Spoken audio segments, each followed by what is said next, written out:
I've done a couple previous videos that talked about the mean value theorem for integrals and about the average value of a function. In this video, I just want to do a couple more examples so that you have a few more to look at. So let's just recall briefly here that if you have a continuous function on a closed interval, then you can find the average value of the function by setting it equal to, or finding it by, 1 over b minus a times the definite integral from a to b of f of x dx, where the endpoint a and b are the ends of your closed interval. Also, by the mean value theorem of integrals, and you have a continuous function f on a closed interval, then there's guaranteed to be a c in your closed interval from a to b, such that the definite integral from a to b of f of x dx is equal to f of c, that function value when c's run through the function, times the quantity b minus a, the length of the interval. So now the examples. This first one says find the average value of this function f of x equals 4 times the cubed root of x on the closed interval from 0 to 8. So this one wants me to find the average value of the function. Out of the two things that are stated up here, it wants me to find this quantity right here. So our average value of our function just initialized with the subscript of AVG. So the function's average value I can find by 1 over b minus a, 1 over 8 minus 0 times the definite integral from a to b from 0 to 8 of f of x, so here it's 4 times the cubed root of x dx. Now remember, the definite integral from 0 to 8 of 4 times the cubed root of x dx is just a number. I just have to keep my head straight that that's a number. I just have to figure out what that value is, and then take it times my 1 over b minus a value to get my numerical value for the average value of the function. Also, when I'm evaluating the definite integral, I could do that by the limit definition or by the Fundamental Theorem of Calculus. And the Fundamental Theorem of Calculus is really the way to go. So remember, with the Fundamental Theorem of Calculus, our definite integral from a to b of f of x dx, we can find by finding an antiderivative of f of x and then evaluating that antiderivative at the upper limit of integration b minus evaluating that antiderivative at the lower limit of integration RA. So this is capital F of b minus capital F of a, where capital F is an antiderivative of small case f. Now, I've also made a video that goes along with the idea of an antiderivative or indefinite integrals and several different examples of antiderivatives. I'll pop the links to those videos in the description of this one as well. Back to the example. So here our average value of our function is 1/8. And then think about the properties of definite integrals. When I have a numerical value that's multiplied to my function, and I don't have like other terms in there that I would have to worry about also factoring it out of, I can bring that constant out in front of the integral. So I can bring that 4 out. And then definite integral from 0 to 8. And I want to write that cubed root of x as x to the 1/3 power to prepare for finding the antiderivative. So right now, my average value of my function work, well, 1/8 times 4 over 1 is 4 over 8, or 1/2.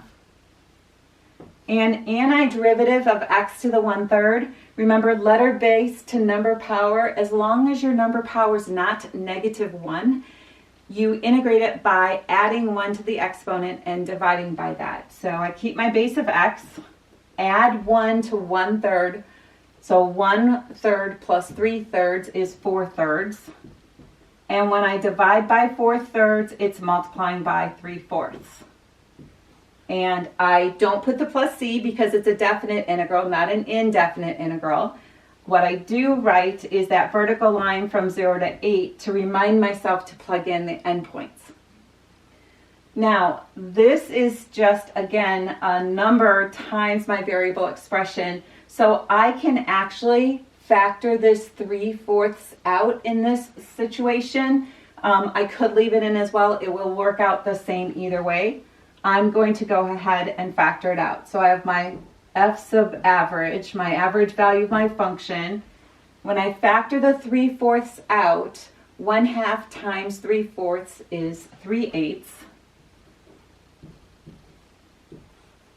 And then I'm going to run the 8 through minus run the 0 through. So that's times 8 to the 4/3 minus 0 to the 4/3. Next up, we're going to think about our exponents. So we have our average value of our function is 3/8 times, well, 8 to the 4/3 power. Remember with a fractional exponent, the numerator of your fractional exponent is the power, the denominator of your fractional exponent is the root. So you're going to take the cubed root of 8. Well, the cubed root of 8 is 2, and then take 2 to the 4th power. So that gives me 16. Minus, and then 0 to the 4/3 power is 0. And when I take 3/8 times 16, I get my average value of my function is equal to 6. So that's the average output of your function values over that interval from 0 to 8. Now the next part of the question deals with find the value of c in the closed interval from 0 to 8, guaranteed by the mean value theorem for integrals. Using this function again, the f of x is equal to 4 times the cubed root of x. So I'm using the same interval and the same function in part B that I used in part A to kind of see the link between them. See, because here's the thing.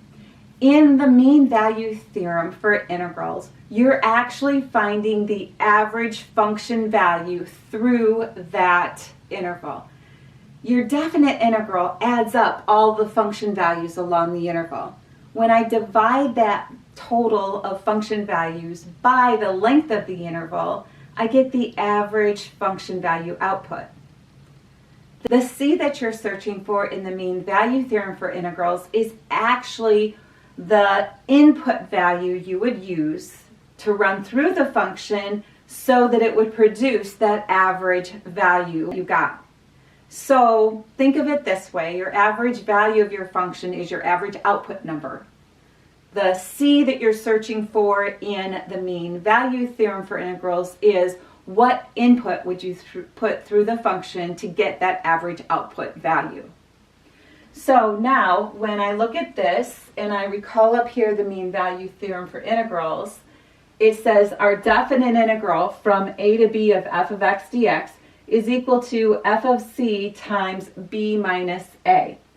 And they just don't have this solved for f of c when they write it in this form for the mean value theorem. I'm going to go ahead and bring that down here and solve it for the f of c, and then be able to use a lot of the information we got from doing part A.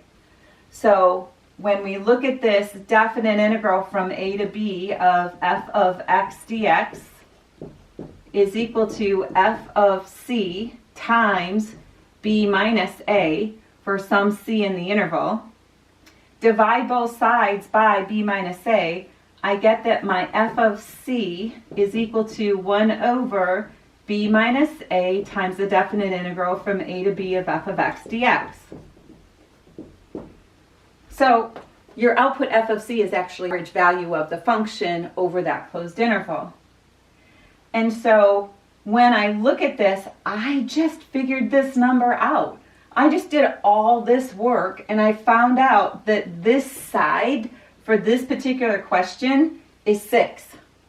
We'll write it with the specifics, but then you'll see that that's just what we got. So f of c take out the x's and put in c's through the function. So find your function, take out the x's and put in c's.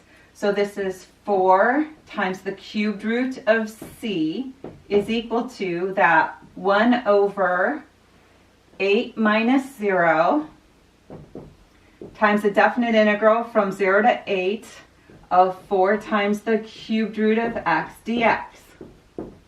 This part right here is what we just did all this work and found is 6. So I have 4 times the cubed root of c is equal to 6. Dividing both sides by 4 and removing your common factor of 2, I get that the cubed root of c is equal to 3/2. So divided by 4 and then remove the common factor of 2. Now to solve for c, we are going to cube both sides, raise both sides to the 3rd power, and I get c is equal to 27/8. Now think about 27/8. 27/8 is definitely in my span from 0 to 8, and that's the value that if I ran it through the function, I would get 6 out, the average value of the function over that interval. So hopefully you've been able to see that connection between your average value of a function over a closed interval and the mean value theorem. Remember, the average value of the function over the closed interval is the average output value. And the c that you're searching for the mean value theorem is what input value in your interval, when you run it through the function, would the output be that average value. Well, thank you for watching my videos, and I hope you have found it to be very helpful.